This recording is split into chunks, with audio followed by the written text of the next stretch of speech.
வணக்கம். சனி பயிற்சி 2025 மகர ராசிக்கு வந்தாச்சு. மகர ராசிக்கு 2025 சனி பயிற்சி எப்படி இருக்கும்?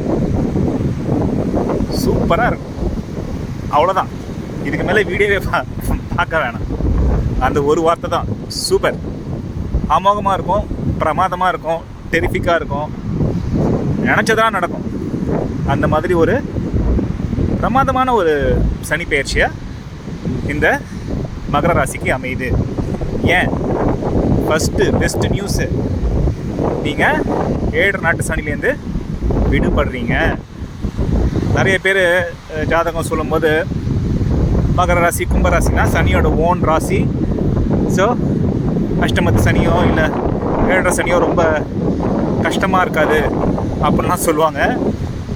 மகர ராசிக்காரங்களுக்கு மட்டும்தான் தெரியும், இல்லை கும்பராசிக்காரங்களுக்கு மட்டும்தான் தெரியும் என்னென்னலாம் நடந்தது அப்படின்னு. ஸோ மகர ராசி கடைசி 7 வருஷமாக ராசி அதிபதி சனியாக இருந்தாலும் நியாயவான், தர்மவான். ஸோ கர்மாவை கரெக்டாக தான் கொடுத்துருப்பாரு. கொஞ்சம் நஞ்சம் பிசுக்கு இல்லாமல் அழகாக வச்சு நல்ல கிளாஸ் எடுத்திருப்பார்.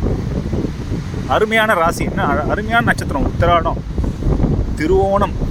திரு அப்படின்ற ஒரு அடைமொழி கொண்ட நட்சத்திரம் திருவோணம். அற்புதமான நட்சத்திரம். உத்திராடம்லாம் லீடர்ஷிப்லாம் ரொம்ப அற்புதமாக இருக்கும். லீடர்ஷிப் குவாலிட்டிஸ், பொறுமையாக எல்லாரையும் சகிச்சு தன்மையோடு பழகி 4 பேரை கூட்டிட்டு போகிற லீடர்ஷிப். திருவோணம்னா பக்தி, அப்படி திருவாதிரை மாதிரி தான். பக்தி பண்ண மனசை வச்சுட்டாங்கன்னா திருவோணம் மாதிரி ஒரு நட்சத்திரமே கிடையாது.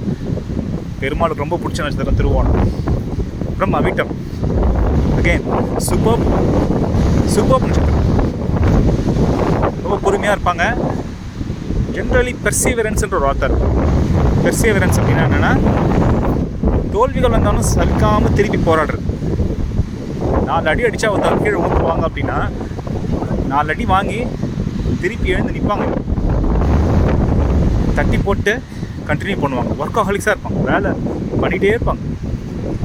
நேச்சுரல் 10th ஹவுஸ், காலபுருஷ தத்துவத்துக்கு இயற்கையான 10ஆம் வீடு. அதுக்கு யார் அதிபதி பாருங்க? சனி தான் கர்மக்காரங்கன்னு சொன்னோம். வேலை பண்ணிகிட்டே இருக்கணும். வேலையை கொடுத்தோன்னா காத்தால 5 மணிக்கு ஆரம்பித்தாங்கன்னா ராத்திரி 11 மணி 11:30 மணி வரைக்கும் வேலை யாராவது சொல்லணும், படுமா போதுன்ற மாதிரி. வேலைக்கு தயங்கவே மாட்டாங்க, அஞ்சவே மாட்டாங்க. ஒரு மாதிரி கொஞ்சம் இன்ட்ரோவர்ட்டாக இருப்பாங்க. டக்குன்ட்டு ஒரு ஸ்ட்ரேஞ்சர்ஸ் பார்த்தோன்னே இல்லை 4 பேர் கூட ஃப்ரெண்ட்ஸ் பண்ணி, இவங்க நெட்வொர்க்கே சின்னதாக தான் இருக்கும். எண்ணி ஒரு 2-3 பேர் ரொம்ப ட்ரஸ்ட் பண்ணுறவங்க, ரொம்ப வருஷமாக தெரிஞ்சவங்க கிட்ட தான் கொஞ்சம் மனம் திறந்து பழகி பேசக்கூடிய இயல்புகள் இருக்கும். இன்ட்ரோவர்ட்ன்றதால நிறைய பேர் இவங்க வந்து தப்பாக நினச்சிக்கிறதுக்கும் வாய்ப்புகள் இருக்குது. ஆனால் மனசளவில் ரொம்ப நல்லவங்க. யாருக்கும் ரொம்ப துரோகம்லாம் நான் பண்ண மாட்டாங்க, நான் அது மாதிரி நினைக்க மாட்டாங்க. நல்ல ராசிகள், நல்ல அமைப்புகள் ஏற்பட்டது ஜாதகத்தினா. ஊருக்கு சர்வீஸ் பண்ணுற நிறைய பண்ணுவாங்க. ஊருக்கு சர்வீஸ், சும்மா பிஸ்னஸ் பண்ணால் கூட சக்சீட் ஆகும். நல்ல ராசி. நான் சொன்ன மாதிரி, முதலே சொன்ன மாதிரி 7 சனி முடிஞ்சது. சனி இப்போது 3க்கு போகிறாரு. இதோட பிரமாதமான நியூஸே கிடையாது. சனி 3க்கு போகும்போது, தைரியஸ்தானத்துக்கு போகும்போது உங்கள் ராசி அதிபதி நல்ல மன தைரியத்தை கொடுப்பார். கடைசி 7 வருஷமும் நிறைய அடிபட்டு கவலைகள் கஷ்டங்கள் இருந்தாலும் இப்போ சனி என்ன சொல்கிறாருன்னா, உனக்கு எடுக்க வேண்டிய பாடம்லாம் எடுத்தாச்சு, நீ நல்ல ஸ்டூடெண்ட்டாக இருந்துட்ட, அடுத்த 2 வருஷம் ஜாலியாக இரு, போய் விளையாடு, ஐஸ்கிரீம் சாப்பிடு, சந்தோஷமாக இரு அப்படின்ட்டு சனி உங்களுக்கு ஒரு சர்டிஃபிகேட் கொடுத்தாச்சு. சுய முயற்சி ஸ்தானத்துக்கு போகிறதுனால கடைசி 2 வருஷமாக பிஸ்னஸ் பண்ணணுன்ற ஐடியாஸ் நிறையா இருந்திருக்கும். சொந்தமாக முயற்சிகள் எடுக்கணும், சொந்தமாக பிஸ்னஸ் பண்ணுறதுக்கு வழிவகைகள் ஏற்படும். தாராளமாக பண்ணலாம். அதுக்கு அழகாக உங்களோட குரு பெயர்ச்சி அண்ட் ராகு கேது பெயர்ச்சியும் அதுக்கு பெனிஃபிட்டாக தான் இருக்குது. குரு 6க்கு போகிறாரு. 6ல் போய் குரு மறைஞ்சிட்டாரு. உங்கள் 6ல் போய் குரு 12ஆம் வீட்டு அதிபதி 6ல் போய் மறையிறது ஆக்சுவலாக ஒரு யோகம் தான். 3ஆம் வீட்டு அதிபதி குரு உங்களுக்கு, அவர் 6ல் போய் 3க்கும் 12க்கும் போய் 6ல் மறையிறது நல்ல யோகம் தான். ஸோ அதில் ப்ராப்ளம் இல்லை. அதே மாதிரி முக்கியமாக குரு எங்கே இருக்காருன்றதோட எந்தெந்த வீட்டுக்களை பார்க்குறாருன்றதும் ரொம்ப முக்கியம். ஸோ 6ல் இருக்கிற குரு 10, 12 2ன்ற ஸ்தானங்களை பார்க்கும்போது 2 இல்லையா? ஸோ தனவரவு நல்லா தான் இருக்கும். இப்போ ஒரு பிஸ்னஸ் பண்ண போகிறோம், ஒரு லோன் கேட்குறோம், இப்போ கிடைக்கும். அந்த முதலீடாக வச்சு பிஸ்னஸ் பண்ணுறதுக்கு நல்ல டைம். எல்லாமே நல்லாயிருக்கும். 3ல் இருக்கிற சனியோட பார்வைகளும் நல்ல நல்ல இடங்களில் விழுறதுனால நல்ல பெனிஃபிட்ஸ் நிறையா பாசிட்டிவ்ஸ் தான் நிறையா. ஸோ பாசிட்டிவ்ஸ் நிறையா இருக்கும்போது ரொம்ப கொஞ்சம் கேர்ஃபுல்லாக நம்ம இருக்கணும். எதில் நம்ம கேர்ஃபுல்லாக இருக்கணும்? ராகு 2லையும் கேது 8லையும் இருக்கிறது தான் கொஞ்சம் ரொம்ப கேர்ஃபுல்லாக இருக்கும். ராகு 2க்கு வரும்போது காசு வரும், திடீர்னு காசு வரும், அது ப்ராப்ளம் இல்லை. நெட்வொர்க் எக்ஸ்பேண்ட் ஆகும், ப்ராப்ளம் இல்லை. ஆனால் நம்மளோட வாக்கு 2ஆம் ஸ்தானம்ன்றது வாக்கு, பேச்சில் கொஞ்சம் கவனம் இருக்கணும். டக்குன்ட்டு யாரையாவது பட்டுன்னு பேசிடக்கூடாது. மகர ராசிக்காரங்க ஜென்ரலாக நம்ம என்ன சொன்னோம், ஒரே இன்ட்ரோவர்ட்னு சொன்னோம். ரொம்ப பேச மாட்டீங்க. ஆனால் சம்டைம்ஸ் கோவப்படும் போது ஒரே வார்த்தை தான். சில பேர் கடகடன்னு கத்திட்டே இருப்பாங்க, ரொம்ப நமக்கு அது பிரச்சனையாக இருக்காது. ஆனால் மகர ராசிக்காரங்க ஒரு வார்த்தை சொன்னால் கூட நறுக்குன்னு போய் விடும். கொஞ்சம் சர்க்காசம் இருக்கும், அதெல்லாம் கொஞ்சம் நம்ம கண்ட்ரோல் பண்ணிக்கணும். படிக்கிறதுக்கு நல்ல டைம். ஸ்டூடெண்ட்னா சூப்பர். உங்கள் முயற்சிகள், நீங்கள் போடுற முயற்சிக்கு ஏற்ற ஒரு 1-2 டைம்ஸ் உங்களுக்கு ரிசல்ட்ஸ் வர்றது, அதுக்கு எஃபர்ட்டே போடாமல் இருக்கக்கூடாது. ஒரு சின்ன நெகட்டிவ் மகர ராசிக்கு என்னென்னா, கொஞ்சம் லேசியாக இருக்கிறதுக்கு விரும்புவாங்க. ஒரு ஊன்றுதல் வேணும், யாராவது ஒருத்தர் சொல்லணும், போய் பண்ணுன்னு. ஸோ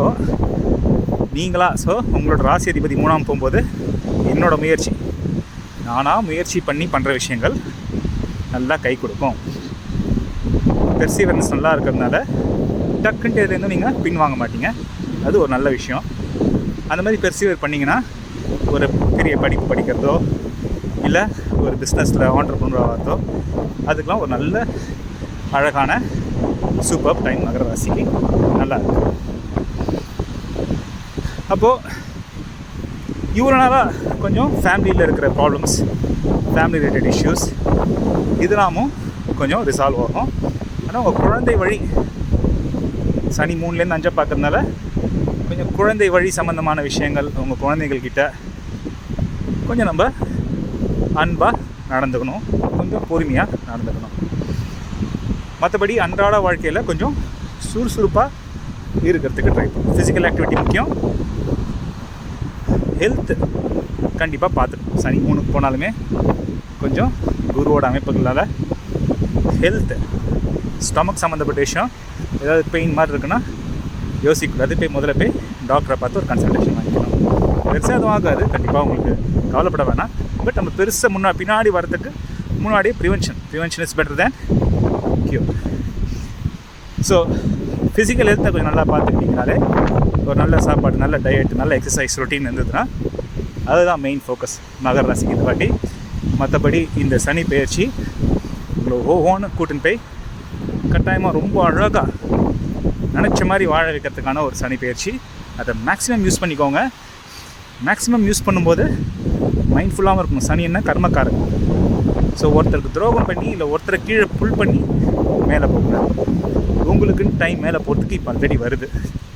ஸோ நீங்களே போய் ஆட்டோமேட்டிக். ஸோ தைரியமாக கடவுளை நம்பி காரியங்களை முன்வைங்க. பரிகாரம்னு பெருசாக எதுவும் பண்ணுன்றது இல்லை. ஆனால் சனினாலே சனிக்கிழமைகளில் அனுமார் ஒர்ஷிப்பு ரொம்ப மகர ராசிக்கு விசேஷம். அனுமார் காலை பிடிச்சிக்கிறது, அனுமாரை கெட்டியாக பிடிச்சிக்கோங்க. இல்லை எனக்கு சிவன் பிடிக்கும், சிவனை பிடிச்சிக்கோங்க. இல்லை எனக்கு விஷ்ணுவை பிடிக்கும், விஷ்ணு ஏதோ ஒரு கடவுளை நம்பிக்கையோடு பிடிச்சிக்கோங்க. சனிக்கிழமைகளில் அவங்களுக்கு விளக்கேற்றுறது ரொம்ப விசேஷம். மற்றபடி நான் முன்னாடியே சொன்ன மாதிரி இந்த சனி பயிற்சி சூப்பர், ஃபென்டாஸ்டிக், ஃபென்டாபுலஸ், சூப்பராக இருக்க போகிறீங்க. All the very best.